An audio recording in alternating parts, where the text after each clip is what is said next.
This channel does not promote or encourage any illegal activities. All contents provided by this channel is meant for educational purpose only. You knew how I loved you, but my spirit was... I started being involved with a lot of the women in show business. In other words, what had happened before me, like the trailblazers, or what made it possible. You want to know the real story of Diana Ross, not the sequins, not the sold-out stadiums, not the magazine covers, the real story.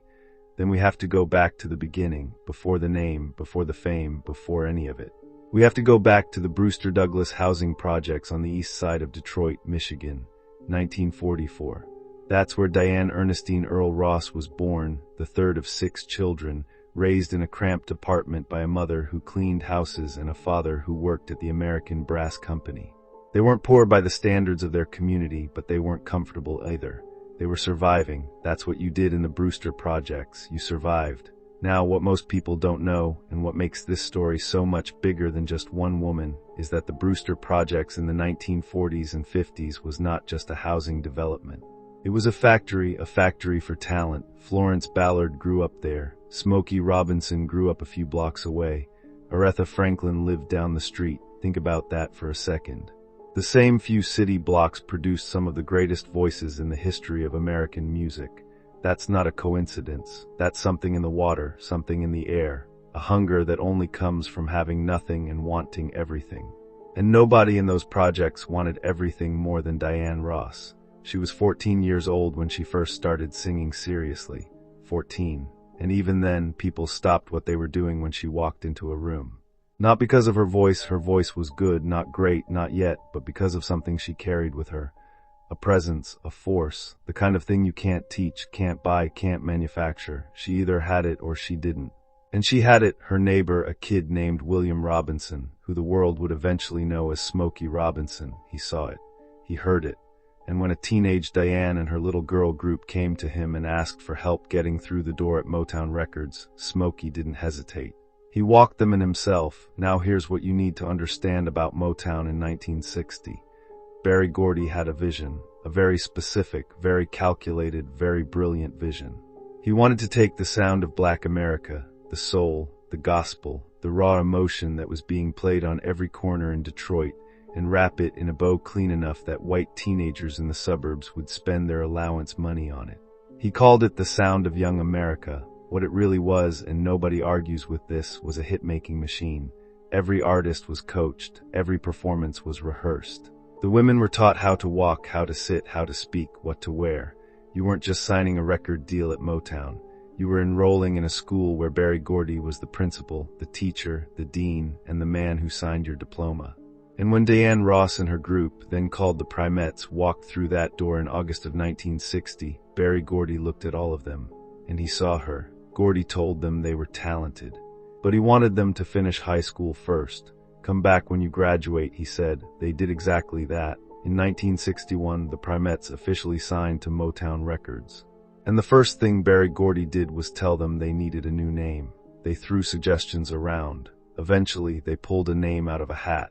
And the name that came out, the name they would carry into history, had been written on that piece of paper by Florence Ballard. The Supremes, Florence Ballard. Let's talk about Florence for a minute, because this story does not work without her. You cannot tell the full truth of Diana Ross without looking Florence Ballard dead in the eye. Florence was the one who built the group, not Diana, not Mary Wilson. Florence, she was the one who first got the girls together. She was the one who brought in the original members. She was the one who, when Berry Gordy put his hand in the hat and pulled out a name, had written it herself. And she had a voice. Lord, that woman had a voice. Deep, soulful, churchy, the kind of voice that sounds like it comes from somewhere old and sacred. It made your chest hurt in the best way. If you closed your eyes and listened to Florence Ballard sing, you would have bet everything you owned that she was going to be the biggest star on that label. But Berry Gordy had other plans. See, Gordy's formula for crossing over to mainstream pop audiences had one very specific requirement. The sound couldn't be too black, too raw, too churchy. And Florence's voice, it was all of those things. Beautifully, powerfully, undeniably, Diana's voice was different, lighter, more malleable. It could bend toward pop without losing its soul completely. And beyond the voice, beyond any technical argument about registers and crossover appeal, there was the undeniable fact that Berry Gordy was falling in love with her. Not immediately, not all at once, but from the moment that 16-year-old Diana Ross walked through his door, something shifted in Berry Gordy. He admitted it himself years later in an interview with Rolling Stone. He said it was favoritism, but he believed she had the talent to justify it. The talent to justify the favoritism. You think about that sentence, you really sit with it. By 1964, the Supremes had their first #1 hit, Where Did Our Love Go? Then came Baby Love, then Come See About Me, then Stop in the Name of Love, #1, #1, #1. 12 #1 singles. In the 1960s, only the Beatles had more chart toppers than the Supremes. The Beatles, these three girls from the Brewster Projects, were running neck and neck with the biggest band on the planet. Let that land, but backstage, behind all those smiles and synchronized steps and perfectly pressed gowns, something was rotting. Berry Gordy had decided quietly at first, then louder, then officially, that this was Diana's group. Not theirs, hers. He made her the lead on every song. He made her the center of every formation. He gave her the spotlight in every press opportunity. And then, in 1967, he did something that no one in the group could ignore anymore. He changed the name Diana Ross and the Supremes.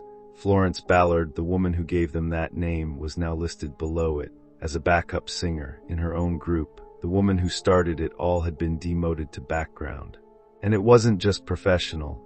Gordy was fat-shaming Florence at this point, making comments about her weight in front of the whole group, publicly humiliating her. Grooming her replacement, a woman named Cindy Birdsong, right in front of Florence's face, as if she was already gone before she had even left. And Florence, who had been carrying something much heavier than anyone outside that circle knew, started to buckle. Before the fame, before Motown, before any of this, Florence Ballard had been sexually assaulted as a teenager. A brutal, traumatic attack that she buried deep inside herself because that's what you did. You didn't talk about it. You didn't report it, you kept moving.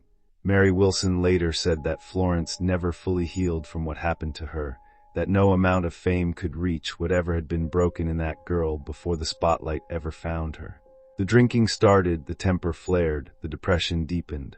And in July of 1967, after a rough performance at the Flamingo Hotel in Las Vegas, Berry Gordy called Florence Ballard into a room and fired her. She signed away everything the next day. No lawyer, no negotiation, just a devastated woman and a Motown executive with a contract. Florence Ballard, founder of the Supremes, the woman who gave them their name, signed away her past, her future, and her right to even call herself a former Supreme for $15,000. $15,000. She tried a solo career. It didn't work. Motown had quietly made sure she couldn't get traction. She tried to sue. She lost. By the mid-1970s, Florence Ballard was on welfare. Living in Detroit, a woman who had stood on the Ed Sullivan stage, who had performed for the Queen of England, who had sung at Carnegie Hall, was applying for public assistance to feed her children. On February 22, 1976, Florence Ballard died of cardiac arrest. She was 32 years old. Now, Diana Ross, was she responsible for Florence's fate? That is a question people have been arguing about for 50 years, and honestly, the answer is not simple. What we know is this: Diana Ross was ambitious. Ferociously, relentlessly, unapologetically ambitious. Mary Wilson, her closest companion through all of it, said Diana craved the spotlight in a way that could look ruthless to anyone standing between her and it. What we also know is this: Berry Gordy was the one making the decisions. He was the gatekeeper, he was the one with the power. He was the one who chose Diana and made clear that the choosing of Diana meant the unchoosing of everyone else. Did Diana push? Almost certainly. Did she do all of this alone? No. The music industry in 1960s America had one slot for a black woman at the top. One, and 3 women were competing for it without fully knowing that's what was happening. Diana Ross was the one who walked through the door. Whether she helped close it behind her, that's between her and God. January 14, 1970, Las Vegas, the Frontier Hotel. Diana Ross performed her final concert as a Supreme. She sang, she cried, the audience cried. And then she walked off that stage and never looked back. 4 months later, September 1970, she dropped her first solo single, Ain't No Mountain High Enough. It hit #1. 3 weeks at the top of the Billboard Hot 100. And just like that, Diana Ross answered every single question anyone had ever dared to ask about whether she could do this without the group. The answer was yes. What happened over the next decade is one of the most remarkable runs in the history of pop music. Touch Me in the Morning, number 1, 1973. Love Hangover, number 1, 1976. Upside Down, number 1, 1980. Endless Love, a duet with Lionel Richie, hit number 1 on the pop chart, the R&B chart, and the adult contemporary chart simultaneously in 1981. She starred in Lady Sings the Blues playing Billie Holiday and earned an Academy Award nomination for Best Actress. A black woman from the Brewster Projects, nominated for an Oscar in 1972. She starred in Mahogany in 1975. She played Dorothy in The Wiz in 1978, alongside a young man named Michael Jackson, who had worshipped Diana Ross since the first time he saw her perform at 9 years old. Michael Jackson named Diana Ross his mother figure, his artistic North Star. He watched how people reacted when she entered a room, the reverence, the electricity, and he studied it. He modeled his entire stage presence on what she made him feel. When Michael Jackson died in 2009, his will listed 2 people as potential guardians for his children if his mother Catherine could not fulfill that role. His first choice, his mother. His second choice, Diana Ross. That's not a professional acquaintance. That's a woman who shaped one of the greatest artists who ever lived, and he trusted her with the people he loved most. Now here's what the highlight reel always skips. Diana Ross is not without her shadows. She could be demanding in a way that people who worked with her described as suffocating. She had a DUI arrest in Arizona in 2002. She has had very public fallings out with people who considered themselves close to her. The Supremes' reunion, something fans begged for across decades, never happened. Not for real, not the way it should have. Mary Wilson, who kept the Supremes' name alive for years after Diana left, said a genuine reunion was always, ultimately, Diana's call to make, and Diana never made it. Whether that was ego, guilt, fear, or simple pragmatism, nobody outside of her knows the real answer. Mary Wilson died on February 8, 2021. She was 76 years old. She was still working, still performing. Still telling the story. Florence Ballard, gone at 32.